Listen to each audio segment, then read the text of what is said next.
A partir de agora, programa Seara Espírita. Sua sintonia com a paz. Apresentação, Paulo Bianchetti. Realização, Departamento de Comunicação Social da Aliança Municipal Espírita de Barbacena. No ar, Seara Espírita. Bom dia ao querido amigo ouvinte que está sintonizado conosco aqui nesta manhã de sábado, aqui pela Rádio Correio, mais uma edição do nosso programa Seara Espírita. Hoje nós temos aqui um bate-papo com o nosso amigo Sidney, onde nós falaremos aí sobre a vida do grande apóstolo dos gentios, Paulo de Tarso, o seu legado, a sua história, e o que ele deixou para a gente como referência, que hoje é tão utilizado até nos meios acadêmicos, né? E dentro das religiões, todos têm aí Paulo como uma grande referência. Nós vamos então conversar um pouco sobre esse grande homem que passou pela nossa história. Muito bem, Sidney, seja muito bem-vindo. Vamos aqui então, iniciando o nosso programa, conversar então sobre o legado de Paulo, né? Esta referência aí para todos nós. Primeiro vamos começar conversando um pouquinho sobre sua vida biográfica, né? Suas origens, né? Onde ele nasceu, em que circunstância isso se deu. Nós sabemos aqui que ele nasceu no ano 9 depois de Cristo, né? Está na cidade de Tarso, na Cilícia, atual Turquia hoje, uma cidade naquela época cultural e também especialmente comercial. Mas é notável nós observarmos que a gente observa isso, né, nos nomes bíblicos, onde a pessoa, a gente conhece a pessoa, o seu sobrenome, entre aspas, na verdade tem origem na sua cidade. Maria de Nazaré, Maria de Magdala, Judas de Iscariotes e Saulo de Tarso, ou seja, da cidade de Tarso. Bom dia, ouvintes. É mais um prazer estarmos aqui reunidos novamente, né, para falarmos sobre esse apóstolo, esse herói do Evangelho, né? E é interessante que o Paulo está falando em relação a esses nomes, porque também eles usavam muito João Bar Jonas, né? José Bar, alguma coisa que era. João filho de Jonas, né? José é filho de alguém. Então eles usavam muito essa referência. Bar significa filho, né? Seria essa referência em relação à origem, né? Da onde que veio aquela pessoa. E realmente, né? Se nós vemos a história de Paulo, é uma história que foge muito à realidade até atual de grandes pessoas. Por quê? Porque Paulo era uma pessoa extremamente rica. Era uma das pessoas a família de Paulo na cidade de Tarso, segundo os historiadores, era uma das famílias mais influentes na região. E ele acabou, né, mesmo com essa facilidade toda, ele estudou, se capacitou e não fugiu à sua essência moral, que muitas pessoas se perdem pelo poder, pelo dinheiro, muitas vezes pela influência, pela influência, ou então pela aquele secto de pessoas que ficam ali idolatrando ele, né? E ele, em nenhum momento ele perdeu o seu valor moral, em nenhum momento ele deixou de ser ético, deixou de ser firme nas posições que ele acreditava, né? Só lembrando, filho de Eleazar, que era comerciante, ele muito jovem, muito bem situado, né? Estudava na Universidade de Tarso. E lembrando que naquela ocasião haviam poucas no mundo, né? Parece que somente 3 na Grécia, em alguns lugares. Mas Atenas, Alexandria e Tarso. Atenas, Alexandria e na cidade de Tarso, né?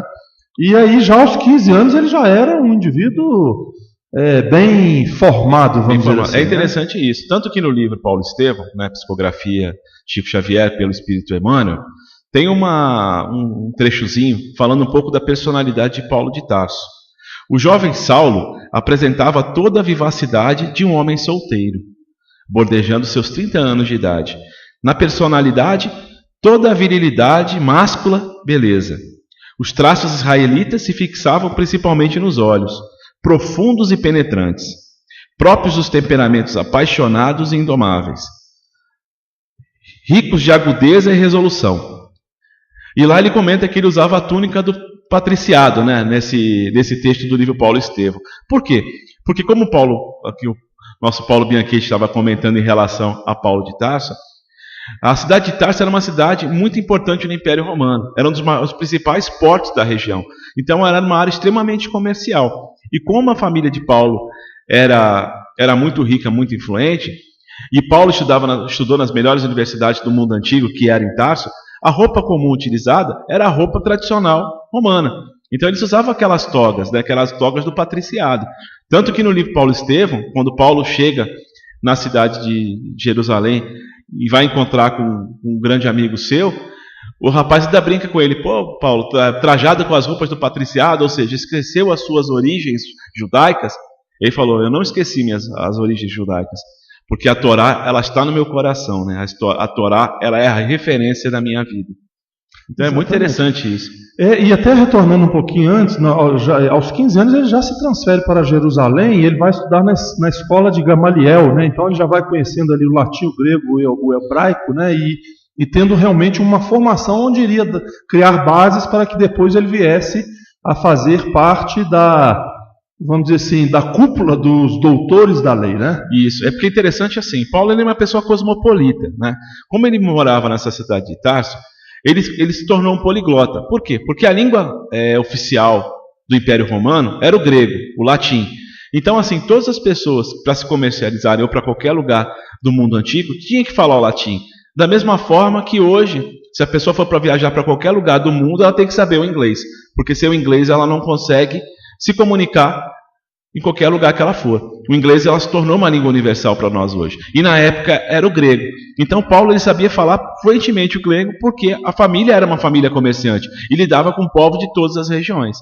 E a família do Paulo, como ele era muito rica, eles acabaram comprando o título de cidadão romano. Isso foi uma coisa que era um as que ele tinha na manga, que ele só usou no final da vida dele, quando ele foi preso, e ele ia ser transferido novamente. Tinha uma razão de ser. Né? Tinha uma razão de ser. Porque ele ia ser transferido para Jerusalém para ser apedrejado como traidor, como herege. E como ele era cidadão romano. Como ele era cidadão romano, automaticamente as leis dos povos conquistados caía por terra, né? Como se fosse hoje um doutor que tem um privilégio se for preso. Como se fosse o que nós estamos vendo hoje com os políticos atuais, né? Que foram privilegiados. É mais ou menos isso. Ele tinha um foro privilegiado. E a única pessoa que podia julgá-lo era o imperador romano. Ou seja, no nosso caso são os imperadores que são o pessoal do Supremo Tribunal Federal, né? Cisne, antes da gente, eu queria fazer aqui, abrir um parêntese e fazer um breve comentário aqui, que é importante para que a gente possa dar sequência nessa conversa a respeito de Saulo. Inclusive nós estamos falando de Saulo. Por que está se usando Saulo e não Paulo? Porque ele o seu nome de origem é Saulo, né? Isso. Depois é que a gente vai entender por que Paulo, né? Mas o que eu queria fazer referência aqui de alguns acontecimentos importantes aonde vai dar origem à sequência da história, né? Então, primeiro, acontece um episódio muito interessante que é a negação de Pedro, quando Jesus está sendo preso, quando ele é preso e está levando para ser julgado, nós sabemos que ele acaba ficando muito sozinho, né? Muito sem o amparo dos amigos, ou seja, a grande maioria demandam, né? Porque receavam ali serem presos também, julgados e condenados. Então, na verdade, quando Pedro é abordado pelas autoridades, ele nega Jesus. Isso acontece 3 vezes. E Jesus já o havia advertido que isso aconteceria, e ele negava. Falou: não, jamais eu vou negar o meu amigo. E de fato isso aconteceu. Mas isso tinha uma razão de ser, porque se Pedro não negasse, se não tivesse acontecido essa fragilidade moral nele, provavelmente ele seria preso e seria condenado também, e o cristianismo estaria perdido, porque na verdade nós vamos entender que depois é Pedro quem vai criar as bases ali para essa sequência. Então acontece no ano de 33 a morte de Jesus, numa sexta-feira do mês de abril, e aí Pedro é que vai assumir, depois de fazer, vamos dizer assim, um processo de consciência culpada, né, uma reflexão profunda sobre o seu comportamento, e ele vai então formar o movimento O Caminho, fazendo ali então a Casa do Caminho, no ano de 34, aonde ele conhece o Estevão, né? E aí o Estevão é que vai dar, que seria o Gesiel, antes de ser Estevão, sem dúvida nenhuma, uma sequência toda na base desses acontecimentos, porque ele tem acesso a fazer a pregação ali dos pergaminhos de Levi ou de Mateus, as anotações de Mateus. Isso é interessante. Se quiser acompanhar isso, com essa história um pouco mais nós estamos falando do Ato dos Apóstolos, que se encontra no Novo Testamento, né? Todas as informações, de uma maneira geral, se encontram no Atos dos Apóstolos. E realmente, né, o Estevão foi um marco referencial, né? Segundo Atos, foi o primeiro mártir do cristianismo a ser morto em nome do Cristo. Só que, segundo os livros espíritas, né, principalmente há 2000 anos, nós sabemos que, na verdade, ele foi o segundo. Que o primeiro foi a Lívia, a esposa de Públio Lentulus, né, que é o Emmanuel, que morreu 24 horas após da morte de Jesus, que ela morreu na Arena Romana. Então, na verdade, Estevão foi o segundo mártir do cristianismo a ser morto em nome de Jesus, da fé de Jesus, né? E é interessante que, segundo o livro Paulo e Estevão, mostra que existe um triângulo ali muito importante, que era Estevão, né, junto com a sua irmã, né, Abigail, que era noiva de Paulo de Tarso. Quer dizer, na verdade, Paulo ele foi levado, de alguma forma, a conhecer o cristianismo logo no começo, em relação ao próprio Gesiel, na época, ou Estevão, né, e por Abigail. Quer dizer, ele poderia ter tido uma mudança completamente diferente do que ele fez. Porque se nós formos ver, se nós pegarmos e entendermos alguns contextos, vamos perguntar por que é um questionamento, por que Jesus escolheu Paulo de Tarso para pregar aos gentios e não escolheu um dos apóstolos dele? Por que ele não escolheu aquelas pessoas dos 500 da Galileia, como está no Atos dos Apóstolos? Quer dizer, eram pessoas fiéis que já seguiam Jesus, que já entendiam, compreendiam a mensagem de Jesus. Por que eles foram escolher Paulo de Tarso? Uma pessoa que foi assassina, uma pessoa que era torturadora, que causou um grande êxito de judeus de Jerusalém, da região, para vários lugares do mundo antigo, porque eles iam ser mortos por Paulo de Tarso.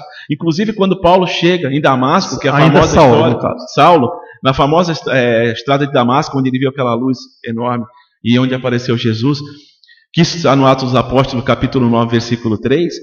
Por que Jesus escolheu Saulo de Tarso como os gentios? Exatamente porque ele sabia falar várias línguas, né? Ele era uma pessoa altamente capacitada. E a abertura que ele tinha no meio. Então ele precisava Quer dizer, se ele tivesse desde o começo, não se ficasse com inveja, com revolta, porque uma pessoa conhecia mais profundamente o Evangelho que ele, a Torá, no caso, que é o que ele acreditava, que foi Estevão, e onde ele foi humilhado na casa do caminho pelas pregações de Estevão, e aí a inveja tomou conta dele, o orgulho tomou conta dele, porque como ele era o bambambam, ele era a pessoa mais idolatrada entre os doutores da lei, para se tornar um grande pai do judaísmo, porque a perspectiva dos judeus era da própria família de Paulo, era que eles tentassem pregar o Evangelho, a Torá, em Roma. Eles queriam tornar a Torá a lei oficial de todo o mundo antigo. Então Paulo era o grande aposta dos judeus para que conseguissem isso. E de repente eles encontram um jovem, pobre, né, numa casa de mendigos, que era assim que os judeus olhavam os primeiros cristãos, falando muito melhor a Torá do que o próprio Paulo. Por quê? Porque Paulo tinha muito conhecimento, só que ele não tinha o amor no coração. Ele não tinha a maturidade espiritual que Estevão tinha, a evolução espiritual de Estevão.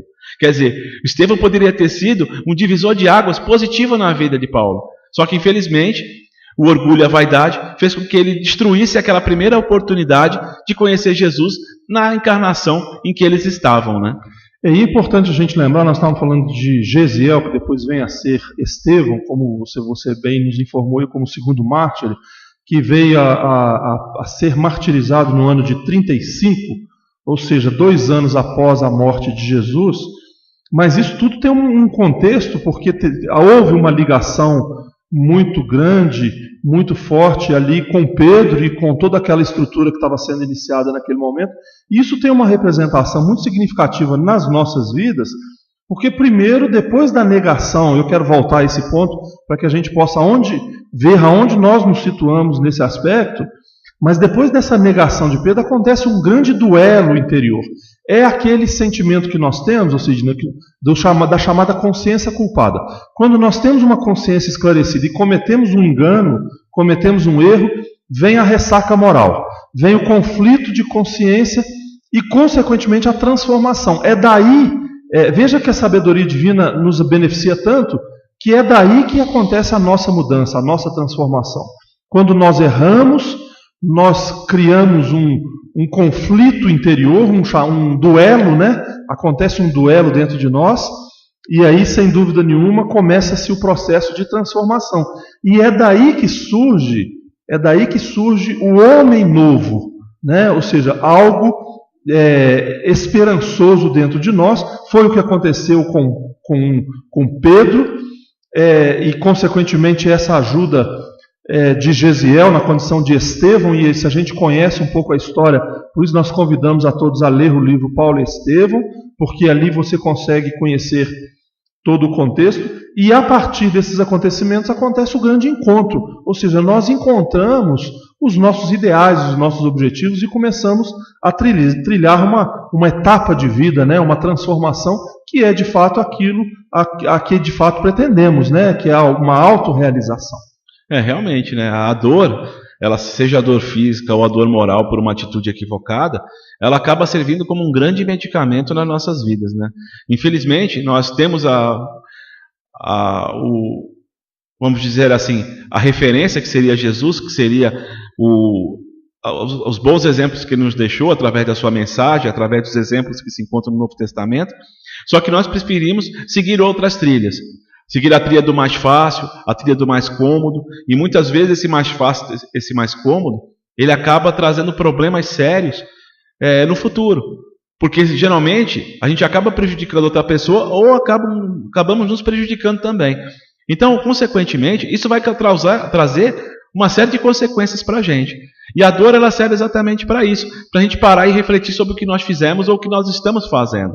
Quer dizer, é como se fosse um sinal amarelo nas nossas vidas, que nós já estamos quase atravessando o sinal vermelho. Ou seja, a gente está correndo o risco de ter um grande acidente, né? Então, essa dor moral, como você está falando muito, Paulo, é uma realidade. Porque serve como referência para nós mudarmos o nosso comportamento e a nossa atitude. Tanto que Paulo, quando ele entendeu que ele estava seguindo um caminho equivocado, porque ele estava achando que ele estava fazendo tudo certo. A partir do momento que Jesus apareceu para ele na estrada de Damasco e falou: Saulo, Saulo, por que me persegues? E ele entendeu que ele estava perseguindo a pessoa de uma maneira equivocada, que na verdade ele estava sendo chamado para um caminho novo. Ele ficou muito tempo em introspecção. Isso, né, mostra ele naquela hospedaria que ele ficou, até Ananias recuperar a visão dele, que ele fez uma retrospectiva profunda da vida dele, de todos os atos que ele já tinha cometido, bons e ruins.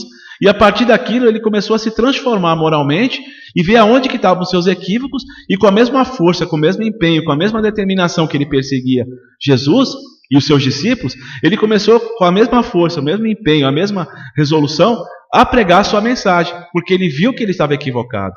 Mas o que era? Ele estava equivocado nos meios.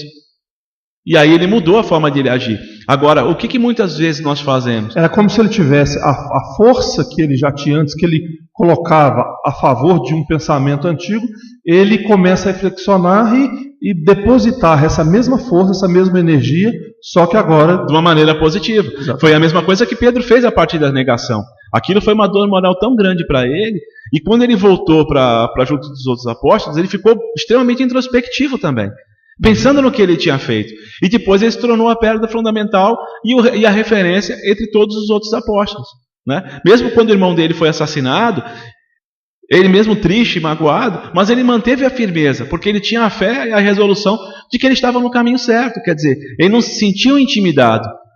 Em nenhum momento da vida dele, depois daquilo, ele pensou duas vezes em seguir o caminho novamente, em se acomodar. Não, ele foi firme e determinado em todos os momentos. E se nós conhecemos o cristianismo, nós devemos muito a essas pedras fundamentais, principalmente a Pedro e ao Paulo de Tarso, porque os dois foram extremamente importantes para que hoje nós conhecêssemos o Evangelho de Jesus. Já que hoje, se nós estivéssemos vivendo naquela época, nós seríamos os gentios. Porque quem eram os gentios? Os gentios eram aquelas pessoas que tinham uma certa afinidade com a Torá, com os judeus, só que não eram judeus. Ou seja, hoje Jesus ele era um judeu, né? Pregando para judeus e para quem vivia ali naquela região.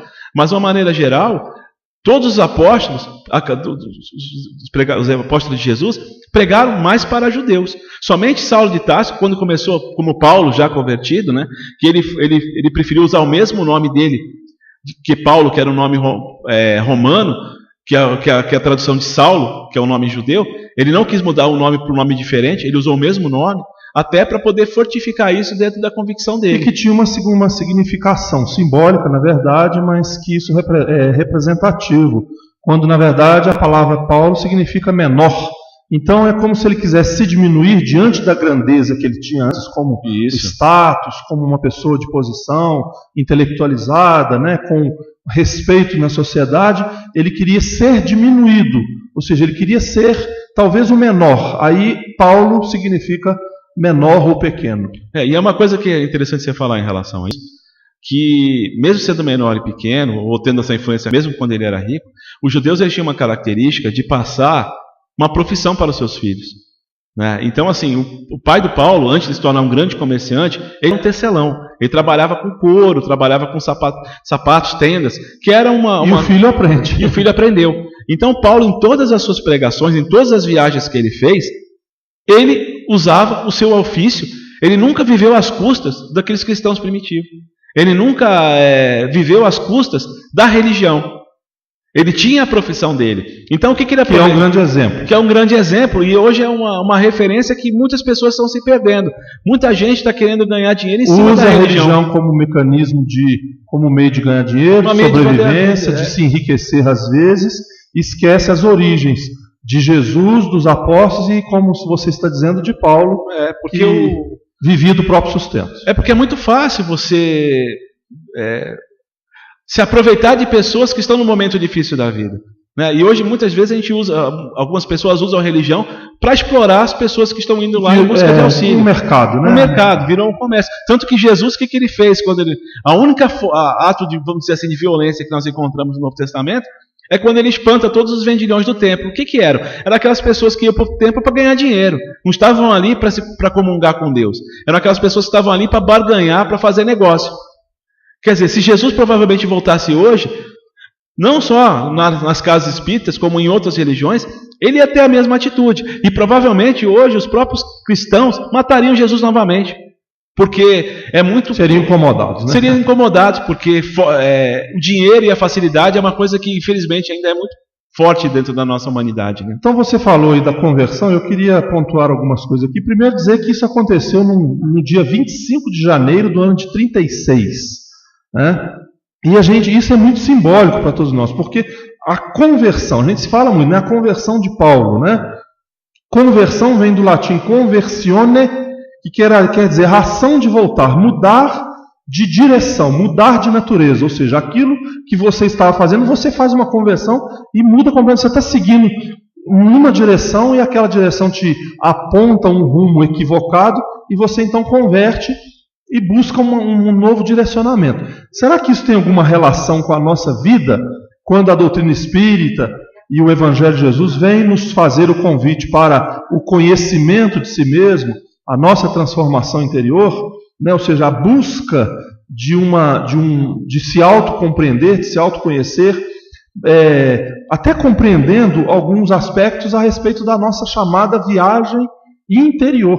Ou seja, o que na verdade aconteceu na vida de Paulo neste momento é um grande convite a nós pensarmos a respeito do nosso direcionamento e a respeito da nossa a chamada viagem, a viagem interior, né? Qual o resultado que nós teríamos diante dessa conversão, dessa transformação de direção que estaria sendo proporcionado em nossa vida.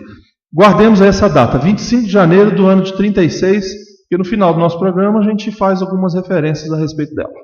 É interessante o que você está falando, Paulo, porque assim, a religião, de uma maneira geral, ela serve para a gente como um norte, como um roteiro, independente da religião que a gente segue.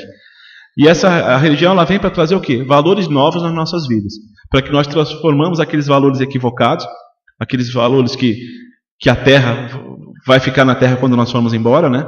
Seja a nossa posição social, seja a nossa conta bancária, seja os títulos que nós tivemos, seja as posses que nós tivemos dentro, materiais ou intelectuais. De uma maneira geral, quase tudo isso fica por terra quando nós vamos embora. Como nós brincamos muito, né, na doutrina, o caixão não tem gaveta, né?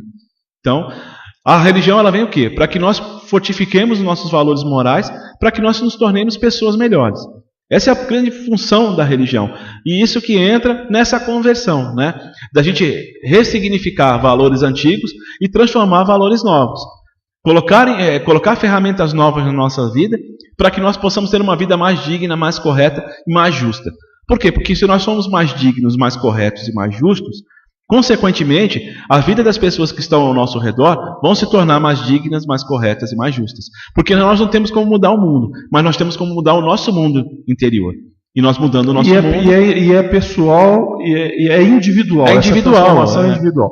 E isso é curioso, quando você fala, até para a gente agora já fazer o nosso intervalo, isso é curioso porque nós, muitas vezes, a proposta que existe, tanto da doutrina espírita, do evangelho e das religiões, é de que nós, para que a gente possa fazer essa transformação, essa mudança de comportamento, há um apelo da busca do amor ao próximo, ou seja, quando nós nos propomos, através da caridade, o amor ao próximo. E aí, essa semana, no estudo do Evangelho em Casa, falávamos a respeito da parábola do bom samaritano, que nós não nos damos conta, ou Sidney e caro ouvinte, que na parábola nós não vamos encontrar o bom samaritano, fazer qualquer tipo de exigência àquele que ele ajuda. Ou seja, há uma movimentação ali, em todos os sentidos, de tudo aquilo que ele tem de carência naquele momento, sem exigir dele qualquer tipo de mudança. O samaritano não perguntou de onde que ele vinha e para onde ele iria. O que aconteceu com ele, por que ele havia vivido aquela situação, por que ele teria caído na mão dos salteadores, né? Se ele era um homem de boa vida ou de má vida, o que ele pretendia, se ele teria um comportamento de vida a partir daquele momento. Vai dar a ele todo tipo de assistência necessária e depois segue a sua jornada, ou seja, ajuda e passa, né? Sem pedir conta alguma, né? Ou seja, o indivíduo, quando você chega e tem uma ação na vida de alguém, quando você ajuda alguém, você planta uma semente, talvez para germinar imediatamente, talvez para o futuro, né? Mas nós queremos o resultado, eu estou plantando uma semente em você, eu estou querendo ver ela florescer. Nós exigimos que o outro faça uma transformação, faça a conversão que nós supostamente já teríamos feito. Ou seja, a nossa caridade ela é condicionada. Nós não fazemos uma ajuda incondicional conforme o bom samaritano fez, sem pedir qualquer tipo de conta daquele indivíduo da qual ele estava ajudando. Voltamos aqui à nossa conversa, onde nós falamos sobre a vida, a obra e a missão do apóstolo Paulo. Sidney, acontece depois desta conversão, ele assume então uma empreitada que seria o seu compromisso diante das transformações, ou seja, a missão de Paulo. É interessante que Paulo, a partir do momento que ele entendeu o seu compromisso espiritual, que era a divulgação do Evangelho de Jesus, ele começou a fazer uma série de viagens, vamos dizer assim, no peito e na raça, né? Porque ele ia a pé, ele enfrentou naufrágios, enfrentou perseguições, enfrentou agressões. 6 dias deserto adentro, no lombo de um animal para poder, né, pregar e assim, e é interessante falarmos isso, que geralmente o que ele fazia? Qual que era a estratégia? Geralmente ele falava nas sinagogas nas cidades que ele ia. Por quê? Porque geralmente ele começava a falar para os judeus, porque era um povo que mais compreendia o Velho Testamento, onde já falava da vinda do Messias, né? Principalmente isso está em Isaías, né? No profeta Isaías, que já vinha falando da volta do Messias prometido. Então geralmente ele pregava nas sinagogas, só que geralmente quando ele pregava nas sinagogas, os judeus acabavam expulsando ele de lá, como louco, como traidor, ou acabava sendo chicoteado, apedrejado. E aí ele acabava saindo da sinagoga, e aí só que algumas pessoas acabavam entendendo, compreendendo e acreditando naquilo que ele falava. Então o que ele fazia? Durante o dia ele trabalhava como tecelão, e à noite ele se reunia com aquelas pessoas que começavam a entender um pouquinho do que ele estava dizendo, e fazia pregações geralmente na casa de algumas pessoas, né? E era interessante que muitas vezes ele fala assim, mas O trabalho para ele era o maior mecanismo de conversão das pessoas, porque quando a pessoa estava lá levando para ele arrumar uma tenda ou mandar fazer alguma coisa para ele aproveitava aquele momento para falar de Jesus. E assim ele foi pregando e convertendo centenas e centenas de pessoas durante as suas pregações. E antes, você falou aí das viagens e desse acontecimento, eu queria pegar um gancho aí, até voltando um pouquinho nisso que você falou, que eu acho que isso é muito importante. Quando nós vamos encontrá-lo depois desta conversão, ele vai se recolher num período de 3 anos, me parece que são 3 anos, onde ele, na intimidade do deserto mesmo, naquela região, muitas regiões desérticas, e ele vai ali simbolicamente buscar também o deserto da alma, para que ele pudesse reflexionar a respeito dos seus comportamentos de antes e das suas necessidades do futuro. O que ele precisaria fazer? Ele assume ali então a condição, ou seja, ele recobra a sua experiência e a sua capacidade como tecelão. Ali ele fica, nesse período, tecendo os tecidos, vamos dizer assim, né? Mas também tecendo dentro de si o Evangelho, porque ele aproveita esse momento para estudar o Evangelho. Ele se torna um grande conhecedor da mensagem da qual ele iria se servir para se posicionar. E aí é que ele conhece, de fato, um movimento cristão onde ele vai buscar o apoio de Pedro. Ele vai bater a porta da casa do caminho e ali Pedro o acolhe nesse momento, aonde então ele começa a grande luta pelo Evangelho, né? E ele vai ter um papel muito importante para unificar as igrejas naquela onde acontece então as cartas e as viagens, né? As viagens àqueles povos, aquelas igrejas. Então é muito conhecido de todos nós as cartas de Paulo endereçadas às cidades, às regiões, né? E as viagens que ele então fazia ao longo dessa experiência, depois de criar uma base, né? Uma sustentação que é peculiar nesse momento em que ele busca esse recolhimento nesse deserto, o deserto da alma. É um convite à nossa reflexão, já que muitas vezes nós precisamos repensar os nossos valores. Muitas vezes nós precisamos nos silenciar. Nós somos às vezes muito afoitos, nós falamos muito, gostamos de falar muito, esvaziamos, né? Como diz o espírito Marcelo Ribeiro, nós falamos às vezes de coisa nenhuma, porque nós gastamos muita energia falando muito, às vezes até falando muito da vida alheia, e esquecemos de fazer silêncio interior, de buscar um deserto interior para reflexionar a respeito do nosso comportamento de antes e o nosso comportamento do futuro, o que nós precisaremos fazer. Porque assim, quando Paulo, vamos voltar até um pouquinho antes nessa história, né? Quando Pedro foi preso pelos judeus, a mando de Paulo de Tarso, e ele já estava armando para que fossem apedrejados também, o grande mentor espiritual de Paulo, que era Gamaliel, que era o seu grande professor, o seu mentor intelectual dentro das escolas de Jerusalém, ele saiu, ele fez um acordo com Paulo, que ele largaria a sua posição no colégio e passaria para Paulo de Tarso, em troca que Paulo não matasse Pedro. E aí ele aceitou, ficou frustrado com aquilo, e Gamaliel ele foi para a cidade onde ele queria matar. Ele queria matar de qualquer jeito. E Gamaliel foi para a cidade onde ele tinha uma propriedade, que era uma região mais afastada da Judéia. E foi para lá. Quando aconteceu aquela famosa conversão de Paulo de Tarso, ele foi atrás de Gamaliel. E lá Gamaliel passou para ele os pergaminhos que ele já tinha copiados do Evangelho de Levi, o Evangelho de Mateus.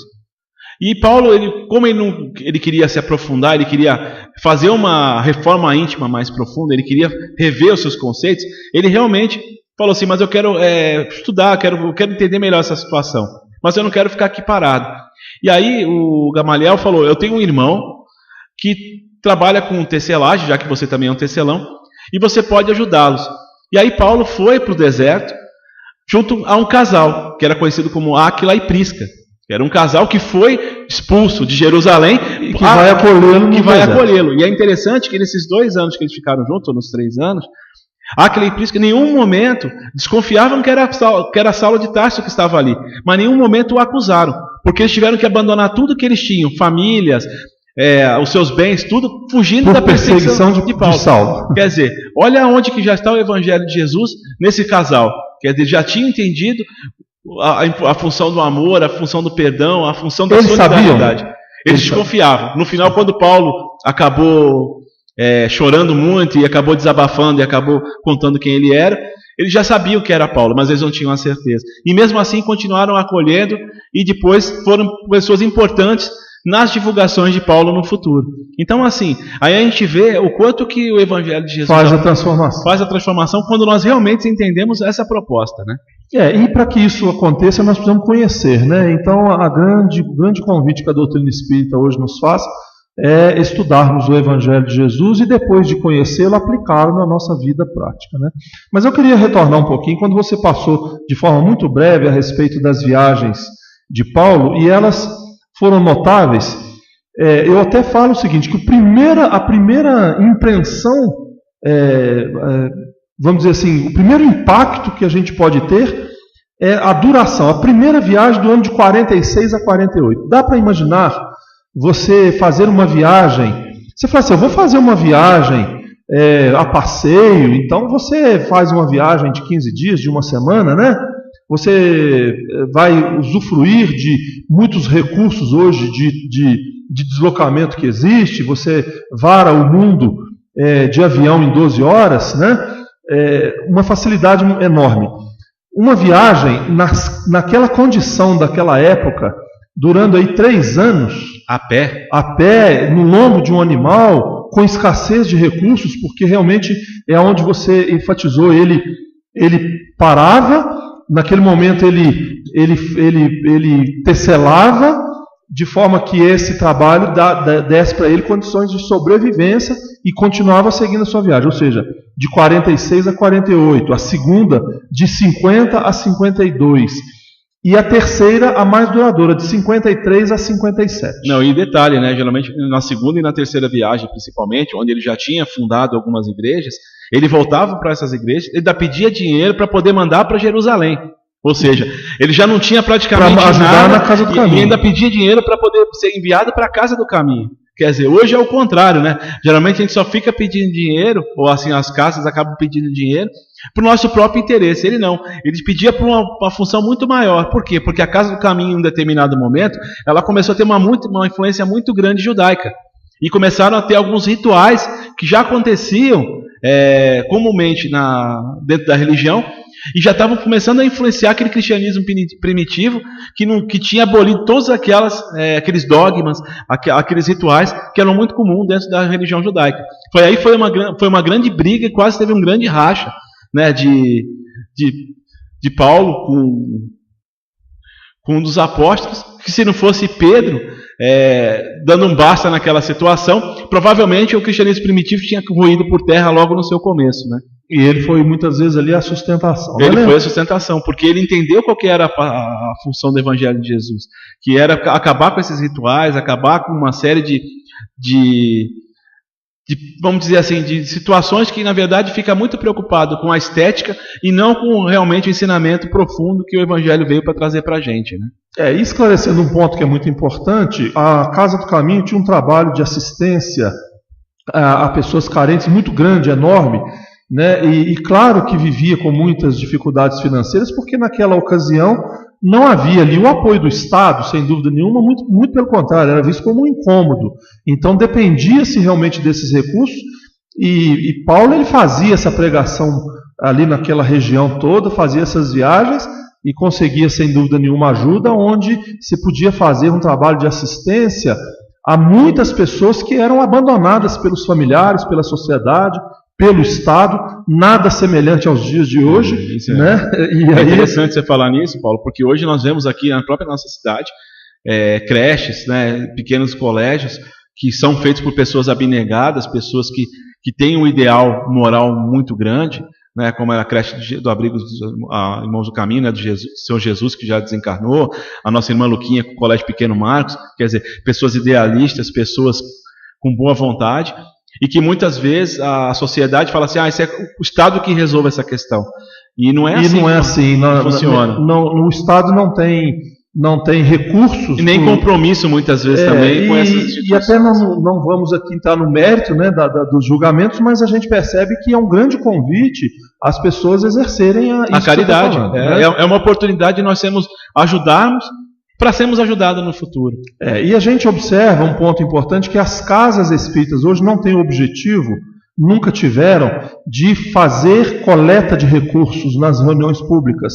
Quando se há necessidade de fazer agariação de recursos, porque as instituições dependem de recursos financeiros para tocarem os seus projetos assistenciais, seus projetos de mudança, de construção dos ambientes e fazer um trabalho aí, nunca em benefício pessoal e sim do benefício coletivo, onde há extensivo às pessoas, à comunidade, nós vamos ver esses eventos que nós anunciamos aqui. O almoço fraterno, as pechinchas, né, os eventos. Agora, correr a sacolinha sem nenhuma crítica a quem quer que faça, mas a Casa Espírita não tem essa característica e, se tiver, está equivocado sob o ponto de vista da coerência do Espiritismo. Com certeza, né? Já que é uma construção coletiva. Então, é uma maneira da gente, até porque todas as casas têm que pagar luz, têm que pagar água.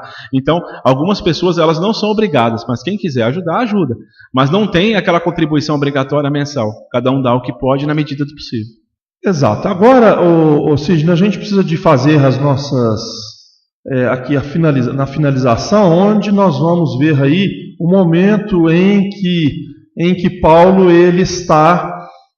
vamos dizer assim, no auge dos acontecimentos, onde a gente percebe na sua vida momentos de muita incerteza, quando ele chora de joelhos, e aí Jesus aparece para ele a segunda vez, né? A primeira naquele momento da conversão, depois Jesus faz o apelo para ele: não temas, prossegue ensinando a verdade, não esmoreça, porque eu estarei contigo em todos os momentos, escreve em meu nome, estimula ele a escrever as cartas, a enviar as cartas, e ele então segue, ele ganha com isso força, ele ganha com isso resistência. Até é curioso, no momento em que ele vai pregar em uma igreja, e muitos demandam, né, ou seja, muitos não ficam, outros não vão, e aí ele percebe que só havia uma pessoa na plateia, e ele pregava para uma pessoa, aquilo frustrou muito, ele fica muito decepcionado. Mas aí, quando ele termina a sua pregação, esse senhor vai e segura nas mãos dele e fala para ele da importância das palavras que ele havia dito para a vida dele, né? Ou seja, o quanto que aquelas palavras havia modificado a sua forma de pensar. E aí ele então se convence de que ele poderia estar pregando para um só, mas ele estaria fazendo o papel que deveria fazer. Esse é um exemplo a todos nós, né? Quando a gente vai numa casa espírita fazer uma palestra, e às vezes a gente vê um público muito escasso, né? Muito pequeno, e aí a gente fica se questionando se está valendo a pena, mas na verdade a gente vai ver ali a importância desse trabalho, e às vezes a assembleia que não é visível, mas está presente, né? Isso é muito importante. Eu queria que você falasse um pouquinho aí até o momento em que ele se despede da vida, que acontece no ano de 67, a sua morte a mando do imperador Nero. É interessante que as cartas elas tiveram um papel extremamente importante na divulgação do cristianismo primitivo, e até hoje elas são de grande valor para nós. Por quê? Porque como ele não podia estar em todos os lugares ao mesmo tempo, e tinha uma influência muito grande externa, porque as pessoas, como acontece hoje na própria religião espírita, muitas vêm de outras religiões, então já tem aquelas tendências, aquelas maneiras de agir em determinadas religiões. E aí quando chegam na casa espírita, muitas vezes querem impor aqueles hábitos que ela já tinha anteriormente dentro da casa espírita. E muitas vezes esses convertidos, que muitos eram de religiões pagãs, politeístas, alguns judeus, queriam colocar esses rituais, queriam colocar uma série de penduricalhos, vamos dizer assim, dentro do ensinamento de Jesus. E Paulo ele era muito enfático nas suas cartas, principalmente as cartas aos coríntios, aos gregos, aos romanos, tessalonicenses, que estavam tendo muita influência das religiões pagãs romanas. Então, aquelas cartas serviam de alerta para os cristãos primitivos, para que não deixassem as influências pagãs dos romanos influenciassem os ensinamentos que Jesus estava deixando naquele momento. Então, e até hoje isso serve de alerta para a gente, porque muitas das informações que são passadas nos Atos dos Apóstolos, que se encontram nas cartas de Paulo também, né, logo depois, na continuidade do Evangelho, nós vamos ver que são extremamente atuais. Quer dizer, praticamente 2000 anos aí que foram escritas essas cartas, e até hoje a gente consegue colocar no nosso dia a dia para que nós não cometemos os mesmos erros que aquelas pessoas cometiam, né? Então, e é interessante quando falar no final da vida de Paulo, porque segundo o livro Paulo Estevão também mostra o final porque Paulo ele foi morto a mando de Nero, porque ele era considerado um subversivo. Por quê? Porque tanto os judeus quanto os cristãos não admitiam que o imperador fosse considerado um deus. Deus para eles, como é para nós também, é um Deus único e imaterial. Eles não acreditavam que uma pessoa humana pudesse ser um deus. Então o que acontece? Isso para os romanos era um insulto muito grande. Tanto que a destruição de Jerusalém vem muito em questões disso depois. Porque os judeus sempre foram muito subversivos por não aceitarem o imperador como um Deus vivo.